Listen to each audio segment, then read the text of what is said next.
morning. Yeah, good morning to people watching and same time doing. Si Ilim nga, nagpakita na rin. Puro picture lang yun.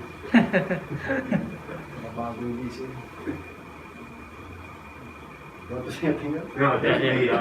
Good morning. Happy to have, for us, our game started and being able to get back to seeing everybody's faces. So, good to see you and good morning. Yeah, good morning to everyone. Glad to see everyone here. Hopefully y'all are enjoying what y'all seeing so far, and we'll keep it up as much as we can. Coach, first question natin, talk about the game last night. What a strong start for us here in the bubble. Yeah, we had a good first quarter, a strong start. Yeah, basically that was one thing that I was worried that was how we're gonna play in yesterday's game. Luckily we had a good start against San Miguel, having a 16-0 lead. But the nice thing about it is we won a close game, so it showed a bit maturity from the other players. And I think Adrian was able to play his first game in the PBA, and hopefully after playing his first game against good guards to defend, probably will be able to adjust already from now on. You, Adrian, how's your first game? Especially in the bubble. My first game, of course, I was a little nervous because it was my first game, not this year, but in the PBA. But I feel like, my coaches believe in me, my teammates believe in me, so I just have to continue whatever what they ask of me. And I feel really good out there.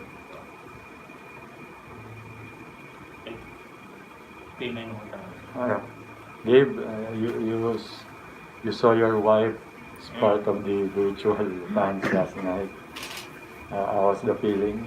Yeah, it was kind of cool just to have the setup. I think the PBA is doing a great job of experimenting with the virtual fans and trying to get that all taken care of. So to see my wife, my sons, right behind our bench like it was a regular game, brought some comfort back to the timeouts and the breaks and everything like that. So it was fun. They enjoyed. I got to talk to them last night, and they're excited for the next game to be able to do it again.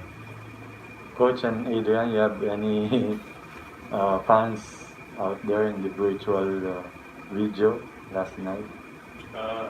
Personally, I did. So, kaya wala kayong magtanong sa akin.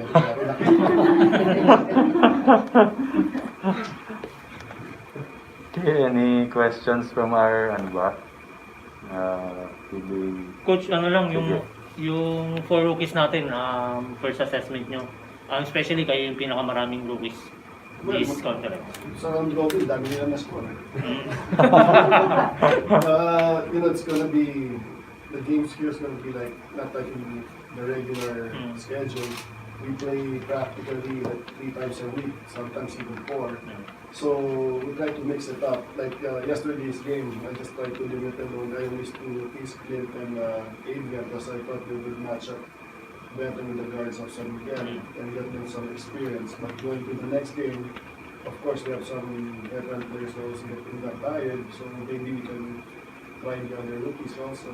So like I said, I think 11 games in the bubble, in the elimination round will give us time for everyone to play. So hopefully, like I said, Adrian was able to play yesterday, most probably against Terrafirma, maybe can have longer minutes at the same time experience in the first game. Probably he can already assess himself after playing, especially against the defending champions. Coach, speaking of defending champions, gaano kalaking bagay na first game, first win natin against SMB, no less? Well, of course, it's always confidence boosting mo yun. Nakatatas yung moral mo. But, every game here in the bubble is different. So we started well there. We don't know how we're going to start the next game. So we have to be consistently good on the defensive side. So as long as we play defense, because I think people are still adjusting. So we can't waste opportunities like this. Like we beat the defending champion, then next game we might play bad. So I expect all the players to come out every game playing the same way. Ganda ng English ko today, no? Ha? Oo nga, ganda gising mo, coach. Gabe, you've been familiar and used to playing under FIBA schedule like this one. Does it help you a lot coping up? I think it definitely helps. Even I was speaking to Adrian before we started when we first got here. You know, they played in the Jones Cup, Matalo, and represented the country. So it's very similar to that format. You know, play, rest, play, game prepare, and things like that. So I think mentally, you know, myself, Bo, Adrian, Even Vince, coach, I think. Coach, we have a lot of guys on our roster that have played in this kind of format. You know, on a smaller scale, but you know, hopefully it helps us. You know, in terms of our mental approach and not getting too high on wins, or getting too low on losses, and we can just continue to find the flow. Coach, your thoughts then about that? And Adrian siguro din. Well, you know, coming in the bubble, I talk to the PTs and the players that we have to always look out after the players because the nice thing about our team is half of our team has the age, the other half are young, so we can keep mixing it up every game. So, ang labanan dito, like I said from the beginning, is the health of the players. Of course, we want them healthy every game. We don't want pushing them too much in every game also because the schedule that we have, you have to trust all 15 players if you want to make it far. So I'm just hoping that all the other players will step up once they get their chance to play. Adrian, your thoughts about it? Just to add on to what Coach and Gabe said, I mean, this is obviously everyone knows it's like the first PBA bubble ever. So it's like everyone's on the same boat. So like it's on an even platform for everyone. Like everyone's going through the same stuff, same routines and everything. So it's just I feel like everyone has a good chance at it this year. Coach, was it a concern for you that you lost a big lead against San Miguel last I night? think every game is also considered losing a big lead because you know you start the game pretty well and then like I told the players on the first time out, I think I told them that the second group hasn't do a better job because we can't rely on 5 players, we have to rely on each other. So the nice thing about it is we didn't shoot the ball well, but we still won the game. I still believe that we can shoot better than that because when we played in practice, we made those shots. There were a lot of surprises. Sydney came out in the second half better. Our bigs showed up in the second half. Bo carried us in the first half.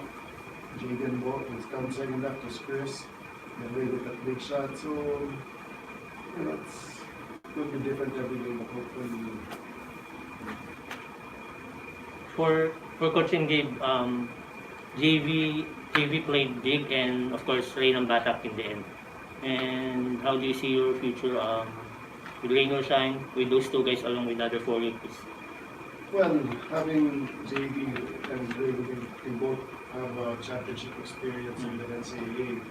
And you saw JB last year when he first came in. You even got surprised that we were able to get him in the draft. I expected it early. So I can say that we were lucky in getting JB. He comes every practice, works hard. I think that's what the new rookies do. They come in, they work hard, and you know, sometimes the tendency is that rookies don't start well, but they end up playing like Ray. When he first came in with us, he wasn't really the Ray and backup of the NCAA, but once he adjusted, he's the Ray and backup now. That he's been hitting those big shots for us. Despite him having probably, I won't say it's a bad game because he wasn't looking to score yesterday. He was trying to get everybody involved. I think in the first half he didn't take any shots. You know, defensively you can see how good he is. But when time came, you know, he knew the shot clock and he took a big shot and that probably won the game. Indeed. Yeah, for sure. You know, I think Coach touched right on it. You know, JV and Ray have really gotten better, it seems, every game, not even, you know, from one season to the next. And I think it's a testament to their hard work and their focus and their dedication to the team getting better. So, you know, they're the youth movement for our program, for our team, along with Adrian and the rookies that we picked up this year. And it's, you know, as a veteran, it's exciting just to kind of share my experience, share some knowledge, and see them apply it and really go out and play hard, whether it's myself or James, Bo, Mark, all of us have been vocal in talking to all of our young guys. Okay, I think we can accommodate some questions from our friends in Manila. Isa lang from Ernest Leo Hernandez of Sports on Air. For Coach Caloy, the past games medyo kontrapelo ang rain or shine and Colombian. How are you preparing for this next game? Well, every game is different. So we know that before we were winning against Colombia every time, but then, you know, they started developing their players, getting good players. Right now, I still think that they have a very good team. It's just about who comes in and focus more mentally.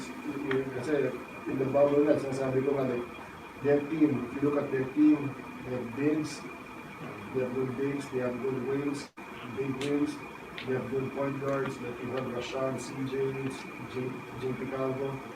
You know, anytime anything can happen, so we just have to prepare. Yung scouting kasi dito, medyo, iba. Not like in Manila, you can do lots of scouting reports now. It's just like what you see on TV. So, Meron pa isa. So, from Carl Argarin of Manila Times, for Coach Caloy, with Nambatak and Mocon leading the way, gaano kalayo sa tingin ninyo ang kaya niyong marating ngayong season? well, it's hard to say. Like I said, in the bubble, lots of things can happen. I just want our team to be healthy for the long run. I think if we're healthy, we can probably make it far. Trying to get everybody's legs back. You know, like there are still teams that are adjusting. So you never know. If the other teams adjust early, it will be different. So hirap talaga kung matagal ka hindi nakakalaro. So the nice thing is we were able to play yesterday. We were able to at least gauge. We can see that some players are not yet in game shape.